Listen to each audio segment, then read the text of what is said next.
Bonjour, alors nous allons débuter la première partie de la nouvelle matière pour le quatrième secondaire. Nous sommes dans la séquence applications technologiques et scientifiques de quatrième secondaire. On commence avec le chapitre 5. On va voir la partie 1. Il y a 3 parties au chapitre 5. On va discuter aujourd'hui de l'électricité statique et aussi on va faire une introduction là, au phénomène électrique.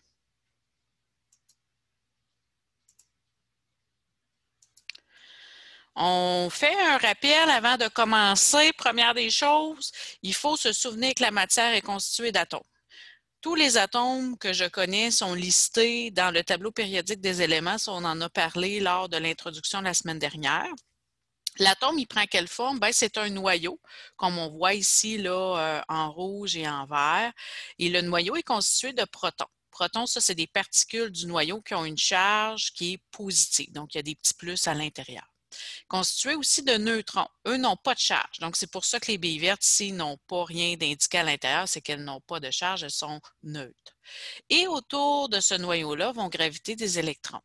Et c'est les électrons qui sont responsables des phénomènes électriques. Donc, c'est à cause d'eux que va se produire là, tout ce qui a trait à l'électricité, c'est eux qui vont se déplacer. L'électricité, c'est un phénomène naturel. On a des exemples dans la vie de tous les jours. L'influx nerveux qui est dans le fond là, la communication entre notre cerveau et le reste de notre corps, ben ça, c'en est un phénomène électrique. La foudre, c'en est un autre phénomène électrique. Lorsqu'il y a des éclairs dans le ciel et tout ça, c'est électrique. Les réactions chimiques entre les atomes et les molécules, entre autres, lorsque je fais charger mon cellulaire, la pile, c'en est un phénomène électrique. Donc, c'est le déplacement des électrons qui provoque l'électricité. On a découvert la présence d'électricité statique à l'Antiquité. Donc, les philosophes, là, autrefois, ce qu'ils faisaient, c'est qu'ils faisaient des expériences avec, entre autres, le frottement de différentes matières. Hein? Lorsqu'on a un choc électrique, lorsqu'on touche à une poignée de porte, c'en est un autre phénomène électrique. Donc, eux, ils s'interrogeaient là-dessus, puis ils ont fait des découvertes en ce sens-là déjà à l'Antiquité. Les charges électriques, qu'est-ce qu'il faut savoir? C'est que c'est la propriété des protons et des électrons. Les propriétés, ben, c'est que dans le fond, les protons, eux, leur charge est plus, positive. Les électrons, eux, leur charge est moins, donc négative. Un corps peut être soit chargé négativement.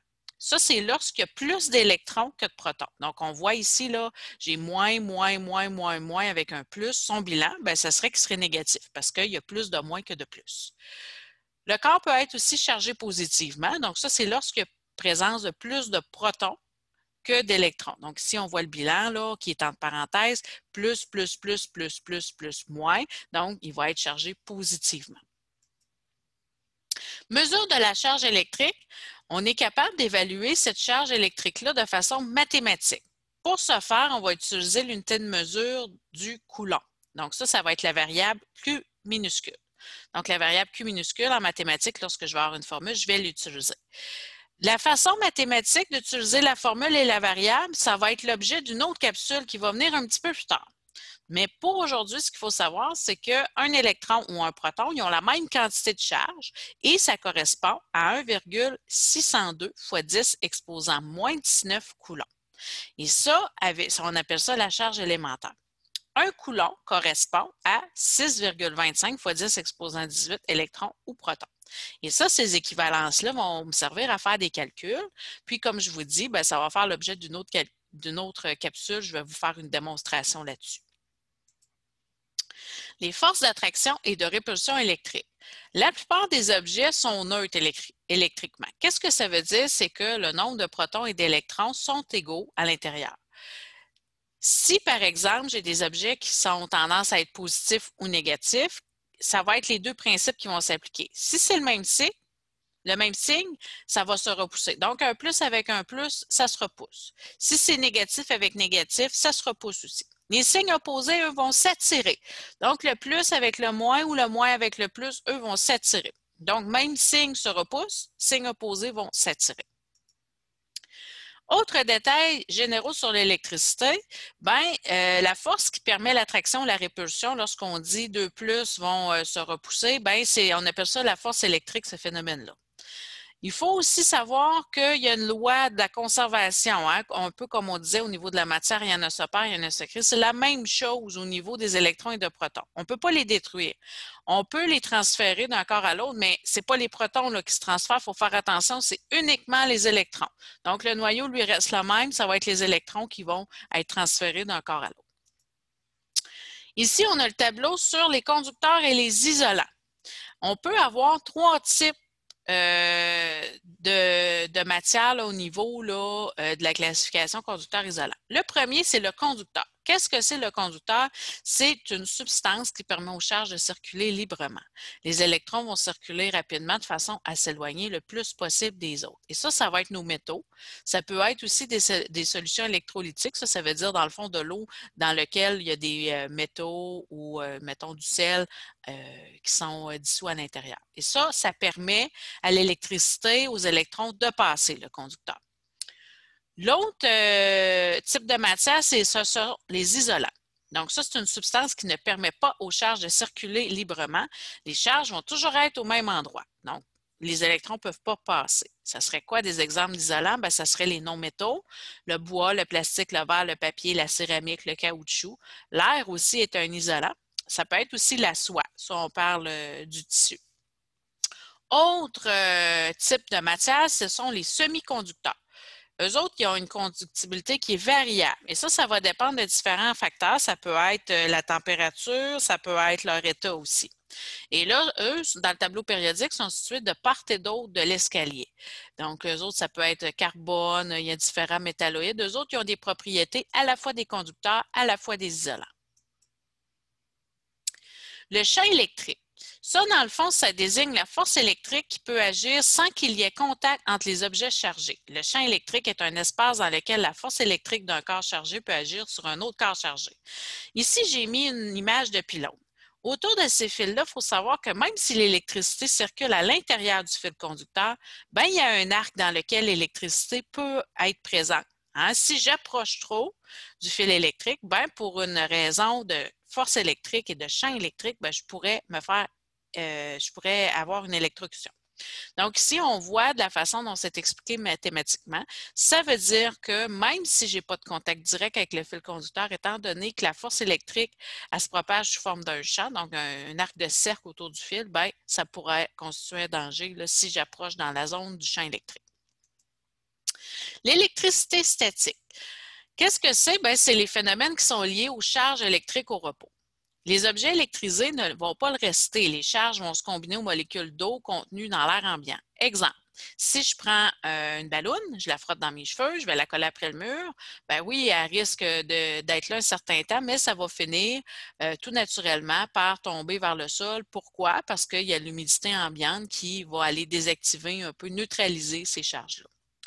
Une décharge électrique peut être parfois accompagnée d'une étincelle. Ça se produit lorsque deux objets qui portent des charges de signe contraire vont se trouver à proximité. Hein, on peut penser, mettons, si à la maison, vous avez du tapis puis vous mettez des bas de laine, à force de frotter les pieds, généralement, on peut en venir à donner des chocs ou provoquer des décharges électriques. Mais ça, ce n'est pas dangereux pour la santé. C'est un phénomène qui entoure l'électricité statique. L'électrisation de la matière. Donc là, il y a trois façons de produire des phénomènes liés à l'électricité statique. Le premier, c'est par frottement. Donc ça, c'est lorsque je vais aller arracher les électrons d'un autre objet pour l'envoyer vers un autre. Et là, ici, on a le tableau avec les receveurs d'électrons, donc ceux qui ont tendance à être négatifs, et les donneurs d'électrons, donc ceux qui ont tendance à être positifs, donc donner leurs électrons. Et là, je les ai classés là, du plus vers le moins. Donc, on a le verre en bas, le plomb, la laine. On a la soie, le coton, le papier, le bois, l'ambre jaune, la résine, le soufre, le nickel, le cuivre, le plastique et l'or. Eux autres sont d'excellents receveurs. Par exemple, si je prends de la laine, je frotte une tige de plastique, bien, la laine, elle va donner ses électrons au plastique. Donc, la laine va avoir tendance à devenir positive. Puis le plastique, lui, à devenir négatif. Donc là, ici, on voit un petit dessin. Qu'est-ce qui arrive? Avant le frottement, j'ai deux objets qui ont une charge neutre, donc égale de protons et d'électrons. Après le frottement, j'ai un objet qui devient de signe positif, puis un autre qui devient de signe négatif parce qu'il y a eu un frottement. Donc, on a arraché des électrons au plus, puis on les a donnés à lui qui est moins.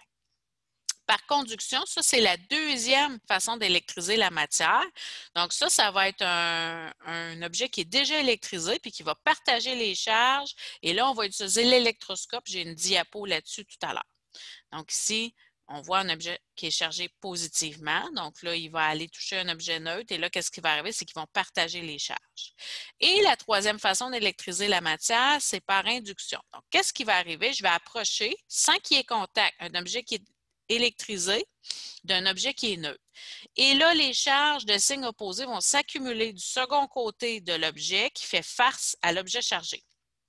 Si c'est un conducteur, ben là, les charges inverses vont s'accumuler de l'autre côté.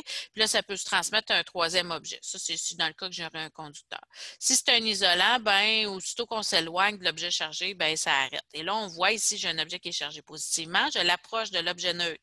Qu'est-ce qui arrive? Lui demeure chargé de gauche, demeure chargé positivement. Ici, toutes les charges négatives vont aller faire face. Il va être attiré par. Et là, ici, on a les charges positives. Un exemple que je peux vous donner pour l'induction, c'est lorsque j'ai un peigne de plastique. Si je l'approche de confettis de papier, je n'ai pas besoin de leur toucher. Puis souvent, les confettis vont avoir tendance à aller coller au peigne. Donc ça serait de l'induction. L'électroscope, qui est la deuxième façon d'électriser la matière, on le voit ici sur l'image de gauche. J'ai un objet qui est chargé positivement. Il va aller soit s'approcher ou soit s'appuyer, dépendamment du type d'électroscope. Ici, c'est en métal.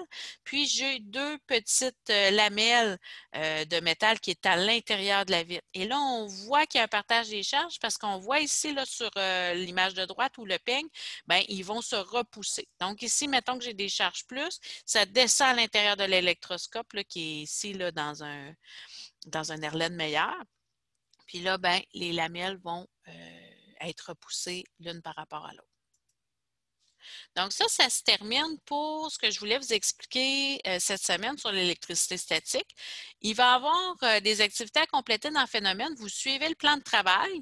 J'aimerais aussi que le document là, papier activation des connaissances ça soit complété cette semaine. Plusieurs ne l'ont pas encore complété. Fait qu'on ne prend pas de retard, s'il vous plaît, dans le travail parce que secondaire 4, là, ça va quand même assez vite.